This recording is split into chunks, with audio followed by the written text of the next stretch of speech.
Importantísimo. Transparente, pero más importante aún, motivadora. Pues más allá de lo que se exprese a través de la votación en esta sesión, puedo dar fe que cada uno de los mencionados ha demostrado un tremendo compromiso con el país haciendo las observaciones y recomendaciones del caso. Asimismo, no puedo dejar de saludar la participación del presidente del Consejo de Ministros, quien junto con su equipo ha colaborado con el perfeccionamiento de la norma, acompañándonos hasta el final de la jornada. Tal como lo dije ayer, cerrar los ojos y aprobar la propuesta legislativa conforme nos fue presentada no es lo que corresponde a este Congreso. Un Congreso que al día de hoy, a través de su liderazgo, Presidenta, demuestra responsabilidad y que no le tiene miedo a asumir los retos que la población le ha encomendado. Lo mínimo que podía hacer es estudiar la iniciativa y enriquecerla como ha sucedido. Por más que desearía una votación unánime, soy consciente que difícilmente ello puede alcanzarse, pero este hecho no debe, en lo absoluto, desmerecer el gran trabajo efectuado el día de ayer por cada uno de ustedes, congresistas, en este pleno y por quienes han trabajado en el texto sustitutorio. Las modificaciones introducidas al texto que les está siendo alcanzado son las siguientes.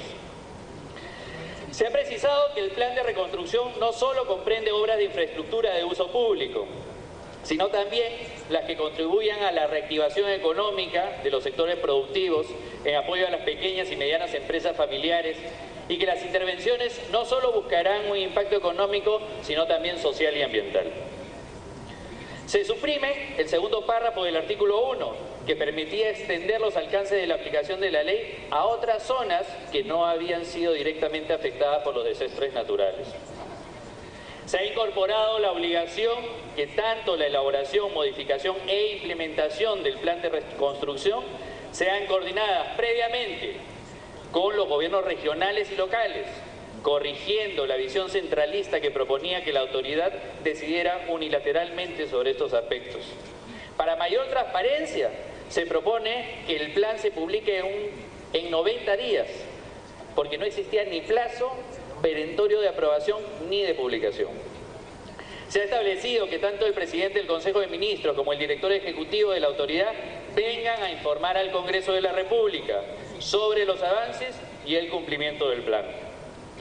Será, Presidenta, el Congreso, mediante ley y no el Poder Ejecutivo, el que autorice la prórroga del plazo de vigencia de la autoridad, así como la creación de nuevas autoridades como corresponde a la trascendencia de estas medidas.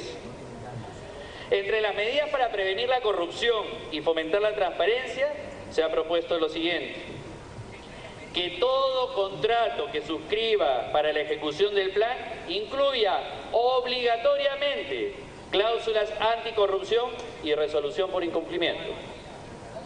Para facilitar el control ciudadano, toda entidad ejecutante y la presidencia del Consejo de Ministros deben colgar los informes de avance de la ejecución física y financiera de cada proyecto en su portal institucional, a efectos de conocer el nombre del proyecto u obra, su ubicación, tiempo de ejecución, fecha de inicio, finalización de obra, proyecto previsto y de su ejecución, nombre de la entidad responsable de la obra, nombre del contratista, nombre del supervisor de la obra, presupuesto base de la obra o proyecto, avance financiero ejecutado y pagos efectuados a la empresa contratista, estado de la obra y su avance físico. Todo contrato debe incluir una cláusula que obliga al contratista a presentar una declaración jurada donde señale si sus representantes legales, accionistas, gerentes, directores y la misma contratista tienen sentencia condenatoria, consentida o ejecutoriada o sanción administrativa por la comisión de delitos contra la administración pública o infracción a las normas sobre contrataciones públicas. Y si a la fecha de suscripción del contrato cuentan con un proceso penal o procedimiento administrativo sancionador en trámite por la Comisión de Delitos e Infracciones. En caso sea falsa la declaración, el contrato quedará resuelto de pleno derecho. Se ha retirado, Presidenta, el párrafo 5.4 del texto ejecutivo, por cuanto se autorizaba a los sectores del Poder Ejecutivo y los gobiernos regionales a transferir recursos al FONDES mediante resolución del titular en detrimento de su presupuesto. Para efecto de que la Contraloría pueda ejercer control posterior y en consecuencia determinar las responsabilidades e imponer sanciones por irregularidades en cualquier etapa de las contrataciones durante la ejecución del plan, se mantiene el control simultáneo, que no será vinculante, siendo que la totalidad de dichas acciones se realizarán en el marco de un plan de acción de control que para tal caso se presentará dentro de los 15 días de la publicación del plan de reconstrucción. Se precisa que no se puede exceptuar de responsabilidad a los funcionarios que tomen decisiones que impliquen el ejercicio de discrecionalidad en la gestión de los proyectos y contrataciones, y por ello se ha establecido la aplicación supletoria de las normas que rigen el control gubernamental. Se ha suprimido el silencio administrativo positivo en los procedimientos de titulación gratuita de propiedad única ubicada en zona habitable, los mismos que se realizarán en un plazo máximo de 30 días sin costo y bajo responsabilidad. Se ha sustituido el polémico concepto de antinomia en caso de conflicto normativo por una pauta de interpretación que busca optimizar la aplicación de la ley de reconstrucción. Se ha puntualizado que solo por ley aprobada por este Parlamento se puede crear autoridades de carácter excepcional y temporal ante la ocurrencia de futuros desastres. Se ha recogido el aporte de usted, Presidenta, en el sentido de adicionar como infracción el exponer a la población al riesgo mediante la emisión de certificados o constancias de posesión en zonas prohibidas como los cauces de las riberas, las fajas marginales y las fajas de terreno que conforman el derecho de vía de la red vial del Sistema Nacional de Carreteras. Con relación a la posesión en zonas de riesgo no mitigable y zonas intangibles, se han realizado varias precisiones en este proceso de reordenamiento y reconstrucción. Se dispone que dichas zonas son declaradas intangibles por la autoridad competente y se inscriben como carga en el catastro urbano y rural. Sin embargo, habiéndose omitido un registro tan importante como el registro de predios de la Superintendencia Nacional de Registros Públicos, lo hemos adicionado para dar mayor seguridad jurídica. Se establece que serán nulos de pleno derecho los contratos que se celebren respecto de predios ubicados en zonas declaradas de riesgo no mitigable a partir que sean declarados como tales. No podemos validar, Presidenta, aquellos contratos que se celebran a sabiendas de que la zona es de riesgo. Se faculta al Gobierno regional a disponer la desocupación y o demolición de toda edificación urbana en dichas zonas. Se declara como zonas intangibles los cauces de las riberas, las fajas marginales y las fajas de terreno que conforman el derecho de vía de la red vial del Sistema Nacional de Carreteras y se prohíbe su transferencia o cesión para vivienda a cualquier fin.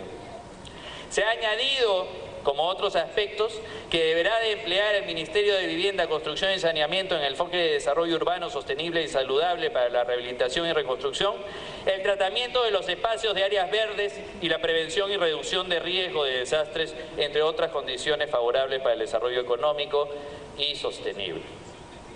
No podemos ignorar que un gran número de afectados por esta catástrofe son personas que solo tienen la posesión del lugar que habitan. En el proyecto del Ejecutivo, el acceso a los programas solo está contemplado para los damnificados propietarios. En ese sentido, hemos adicionado al posesionario reconocido por autoridad competente para el acceso a programas que brinden beneficios inmobiliarios. Siendo urgente el proceso de reconstrucción y debiendo ser continuo, es que se ha fijado un plazo para que el Gobierno regional declare la zona de riesgo no mitigable en su ámbito de competencia territorial. El mismo que no deberá de exceder de 3 meses desde la publicación del plan. En caso contrario, el Ministerio de Vivienda procede a efectuar dicha declaración, para lo cual hemos incorporado al Ministerio de Ambiente como otra entidad que facilite la información necesaria para tal fin. Obras por terrenos. La propuesta de otorgar o dar en uso terrenos de propiedad del Estado a través de diversas modalidades en compensación de obras de encauzamiento o escalonamiento de ríos realizadas por el sector privado no puede ser decidida de forma improvisada y sin que exista el marco normativo con rango de ley. Esta es una materia que requiere ley expresa a ser debatida y resuelta en el Congreso. Hemos hecho dichas precisiones en el texto sustitutorio. Exoneraciones. Respecto de las disposiciones presupuestales contenidas en el artículo 9, se admite la exoneración establecida en el numeral 9.9 del artículo 9 de la Ley 30.518, Ley de Presupuesto del Sector Público para el año fiscal 2017, sobre servicios de consultoría, asesorías desarrollados por personas naturales y jurídicas y servicios de publicidad, impresiones, difusión e imagen institucional. Asimismo, para efectos de la implementación y funcionamiento de la autoridad, procede exonerar de lo establecido en el numeral 8.1 del artículo 8 de la Ley 30.518, referido a la prohibición del ingreso de personal del sector público por servicios personales y nombramiento, así como lo establecido en el numeral 8.2 del artículo 8 de la referida ley. Se incorpora, Presidenta, un párrafo quedando establecido que las exoneraciones señaladas en la presente disposición no se encuentran exentas del control de la Contraloría General de la República. Finalmente, atendiendo el caso de muchos damnificados que no cuentan con título de propiedad ni de posesión, se incorpora la 11ª disposición complementaria final, donde se establece que las familias damnificadas ubicadas en zonas habitables y que no cuenten con título de propiedad podrán acceder a un módulo temporal de vivienda bajo un procedimiento especial aprobado por decreto supremo. A fin de no afectar a comunidades campesinas y a comunidades nativas y ampliar la defensa de los derechos de propiedad de terceros, hemos precisado que las tierras de propiedad de terceros, usadas temporalmente como zonas de acogida para los damnificados, no pueden superar los 12 meses.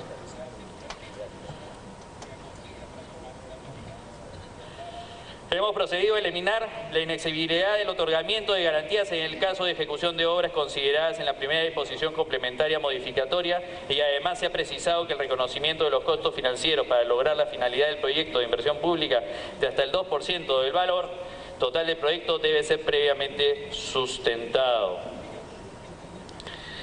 Una precisión final es que debo mencionar que en este proyecto sustitutorio se ha incluido el proyecto de ley 1148, de autoría de usted, Presidenta, y del congresista Luis Galarreta, respaldado por la bancada de Fuerza Popular. Conforme puede ser apreciado, Presidenta, el texto expuesto reitera una vez más que este Congreso no es obstruccionista. Es consciente y respetuoso del deber que le ha encargado el pueblo de velar por sus derechos e intereses. Considero humildemente, Presidenta, que así se ha logrado armonizar la eficiencia y la transparencia, pues si bien se reconoce y habilita la existencia de una autoridad para la reconstrucción, se ha efectuado salvaguardando la autonomía constitucional de los gobiernos regionales y locales, precisando plazos que permitan evidenciar un compromiso real de actuar con celeridad, respetando celosamente las competencias de la Contraloría General relativas al ejercicio del control gubernamental y poniendo en relieve la transparencia en la gestión pública como mecanismo efectivo de control político. No puedo terminar, Presidenta, estas palabras sin advertir que si bien hubiese sido una irresponsabilidad para el Parlamento suscribir el proyecto en los términos enviados, y que siempre el producto de un amplio debate y el compromiso de los congresistas nos permitirá normas más efectivas y eficientes, nunca se logrará una norma perfecta. Aspecto que nos invita entonces a hacer una reflexión a quienes estén llamados a aplicar la ley. Y es que, señora Presidenta, las instituciones o las leyes no pueden ser calificadas de manera plena como buenas o malas. Recordemos siempre, por favor, que simplemente buenos y malos son quienes están tras ellas. Muchas gracias, Presidenta. Muchas gracias, congresista. Bien, Albina, fueron las palabras entonces del presidente de la Comisión de Constitución. Básicamente los cambios, como hemos podido escuchar, se refieren al tema del control que debe realizar no solo el Parlamento, sino la Contraloría a todo este proceso y la nueva autoridad encargada de la reconstrucción del país.